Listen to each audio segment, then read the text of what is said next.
Assalamualaikum warahmatullahi wabarakatuh. Gimana kabarnya teman-teman pada hari ini? Pasti dalam keadaan baik dong. Nah, pasti kalian juga bingung kan kenapa tiba-tiba saya seorang Muhammad Syarul Hasan itu update baik tentang di feed ya, apalagi di video ini. Kamu nanya, kamu nanya, kamu nanya, kamu nanya, kamu nanya, kamu nanya, kamu nanya, kamu nanya, kamu nanya, kamu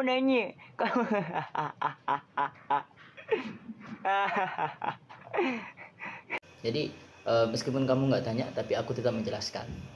Ya, jadi kali ini itu adalah minggu UTS, ujian tengah semester ya, program studi sejarah peradaban Islam, Fakultas Islam Nusantara, Universitas Nahdlatul Ulama Indonesia. Yang ada Indonesianya itu loh.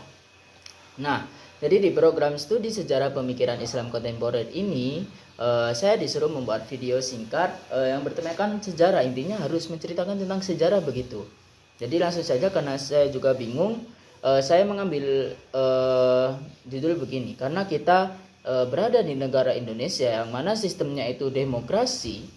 Nah, saya tiba-tiba kepikiran, ya sudah, kenapa nggak buat sejarah pemikiran tentang demokrasi itu sendiri. Kita tahu sendiri juga bahwasanya demokrasi itu dari Yunani, dari abad Yunani atau dari negara Yunani. Ya begitulah teman-teman. Jadi langsung saja ya, simak pembahasannya berikut ini. Jangan sampai terlewatkan, jangan sampai tertidur.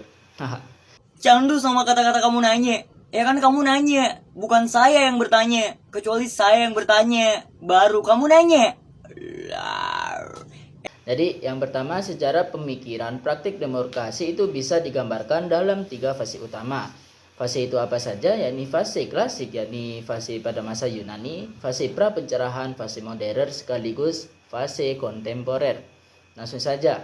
Nah, yang pertama ini fase klasik itu ditandai dengan munculnya pemikiran-pemikiran filosofis dan praksis politik dan ketatanegaraan abad ke-5 sebelum Masehi, yang menjadi kebutuhan dari negara-negara kota city-state di Yunani, khususnya Athena.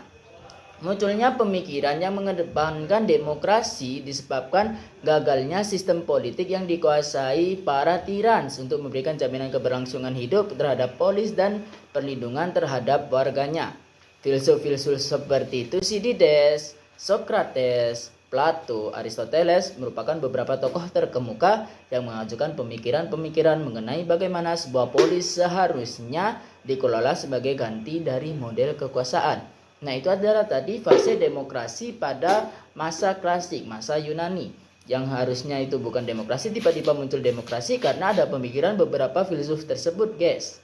Selanjutnya yakni fase kedua, fase pencerahan. Fase ini tuh abad berapa sih? Yakni abad 15 sampai abad 18 Masehi. Nah, yang mengungkapkan adalah gagasan alternatif terhadap sistem monarki absolut. Jadi demokrasi ada di sebagian negara lain itu menggunakan monarki absolut yang dijalankan oleh raja Eropa dan legitimasi gereja. Tokoh-tokoh pemikir era ini antara lain adalah Niccolo Machiavelli, Thomas Hobbes, John Locke, Montesquieu. Era ini ditandai dengan munculnya pemikiran republikanisme dan liberalisme awal, serta konsep negara yang berdaulat dan terpisah dari kekuasaan. Yang terakhir yakni adalah fase modern, menyaksikan bermunculnya berbagai pemikiran demokrasi berkaitan dengan teori-teori tentang negara, masalah kelas, konflik kelas, nasionalisme, ideologi, hubungan antara negara dan masyarakat, dan sebagainya. Ini adalah demokrasi pada fase modern ya. Pemikir-pemikir demokrasi modern yang paling berpengaruh termasuk J.J. Rousseau, John S. Mill, Alexis de Tocqueville, Karl Marx, Friedrich Engels, Max Weber, J. Schumpeter, dan lain sebagainya. Nah, itu adalah video singkat tentang bagaimana perjalanan demokrasi di dunia ini sampai di Indonesia sendiri. Sedangkan di Indonesia sendiri juga tentunya ada dong sejarah demokrasi di Indonesia. Mungkin itu bisa lanjut part 2. Jadi cukup itu ya. See you later guys. Wassalamualaikum warahmatullahi wabarakatuh.